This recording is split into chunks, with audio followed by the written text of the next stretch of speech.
ನಮಸ್ಕಾರ. ಆರ್ಪನ್ ನ್ಯೂಸ್ಗೆ ಸ್ವಾಗತ. ಸಂರಕ್ಷಣೆ ಧಾಮ ಎಂದು ಘೋಷಣೆ ಮಾಡಿ ಅವಸಾನ ಹಂಚಿನಲ್ಲಿರುವ ವನ್ಯಜೀವಿಗಳನ್ನು ರಕ್ಷಣೆ ಮಾಡಿ ತೋಳ ಸಂರಕ್ಷಣಾ ಧಾಮ ಘೋಷಣೆ ಮಾಡಲು ಸಿದ್ಧತೆ ಮಾಡಿರುವ ಎಲ್ಲಾ ಕ್ರಮಗಳನ್ನು ಶೀಘ್ರವೇ ಜಾರಿಗೊಳಿಸಬೇಕೆಂದು ಯಲಬುರ್ಗಾ ಕರ್ನಾಟಕ ಕಾರ್ಯನಿರಂತರ ಪತ್ರಕರ್ತರ ಧ್ವನಿ ಹಾಗೂ ಕರ್ನಾಟಕ ರಕ್ಷಣಾ ವೇದಿಕೆ ಸ್ವಾಭಿಮಾನಿ ಸೇನೆ ಜಿಲ್ಲಾ ಸಮಿತಿಯಿಂದ ತಾಲೂಕು ತಹಸೀಲ್ದಾರ ಬಸವರಾಜ್ ತನ್ನಳ್ಳಿ ಮುಖಾಂತರ ಮುಖ್ಯಮಂತ್ರಿಗಳಿಗೆ ಮನವಿ ಸಲ್ಲಿಸಲಾಗಿದೆ.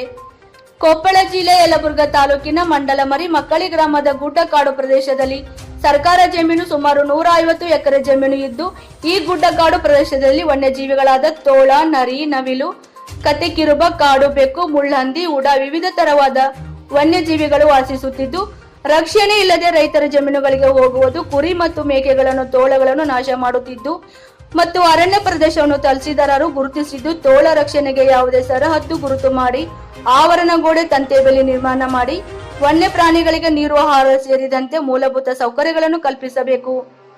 ತಕ್ಷಣವೇ ತೋಳ ಸಂರಕ್ಷಣೆ ಧಾಮ ಘೋಷಿಸಬೇಕು ಎಂದು ಮನವಿ ಮಾಡಲಾಯಿತು.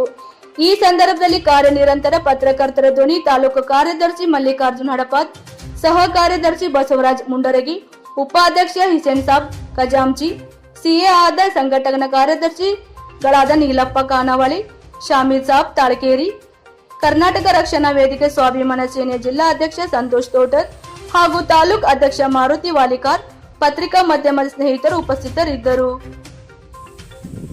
R5 ನ್ಯೂಸ್ ವರದಿಗಾರರಂತ ಬಸವರಾಜ್ ಮುಂಡ್ರಿಗಿ ಅವರು ಇವತ್ತು ವನ್ಯಜೀವಿ ಸಂರಕ್ಷಣೆಯ ಧಾಮವನ್ನು ಘೋಷಣೆ ಮಾಡಲಿಕ್ಕೆ ಸರ್ಕಾರದಲ್ಲಿ ಕೂಡ ಒಂದು ವರದಿಯನ್ನು ನಾವು ಇವತ್ತು ಮಾಡ್ತಾ ಇದ್ದೀವಿ. ಯಾಕಪ್ಪ ಅಂದರೆ ಇಲ್ಲಿ ಸುಮಾರು 200 ಎಕರೆ ಜಮೀನಿದೆ. ಮಂಡಲಮರಿ ಮತ್ತು ಮಕ್ಕಳಿ ಗುಡ್ಡವನ್ನು ನಾವು ಇವತ್ತು ನೋಡಿದ್ದೀವಿ. ಇಲ್ಲಿ ಹಲವಾರು ಪ್ರಾಣಿಗಳು, ಪಕ್ಷಿಗಳು ಮತ್ತು ನವಿಲುಗಳು, ನರಿಗಳು, ತೋಳುಗಳು, ಹಲವಾರು ಪ್ರಾಣಿಗಳಿದ್ದಾವೆ. ಇದನ್ನು ರಕ್ಷಣೆ ಮಾಡಲಿಕ್ಕೆ ಗ್ರಾಮಸ್ಥರಿಂದ ಒಂದು ಪಕ್ಷಿಧಾಮ, ವನ್ಯಜೀವಿ ಸಂರಕ್ಷಣೆ ಧಾಮವನ್ನು ಘೋಷಣೆ ಮಾಡಬೇಕಂತೇಳಿ ಸರ್ಕಾರದಲ್ಲಿ ಹಲವಾರು ಕೂಡ ಮನವಿಯನ್ನು ಇವತ್ತು ಸಲ್ಲಿಸ್ತಾ ಇದ್ದಾರೆ. ಮತ್ತು ಸರ್ಕಾರ ಎಷ್ಟೋ ಪತ್ರಿಕೆ ಮಾಧ್ಯಮದಲ್ಲಿ ಕೂಡ ಇವತ್ತು ವರದಿಯಾಗಿದೆ, ಸಂರಕ್ಷಣೆ ಧಾಮವನ್ನಾಗಿ ಘೋಷಣೆ ಮಾಡಲಿಕ್ಕೆ ಬಾಕಿ ಅಂತೇಳಿ ಇವತ್ತು ಜಿಲ್ಲಾಧಿಕಾರಿಗಳು ಮತ್ತು ತಾಲೂಕು ಅಧಿಕಾರಿಗಳು ಇವತ್ತು ಗಮನ ಹರಿಸಿ ಇದನ್ನು ಘೋಷಣೆ ಮಾಡಲಿ ಅಂತೇಳಿ ಸಾರ್ವಜನಿಕರ ಅಭಿಪ್ರಾಯ ಆಗಿದೆ.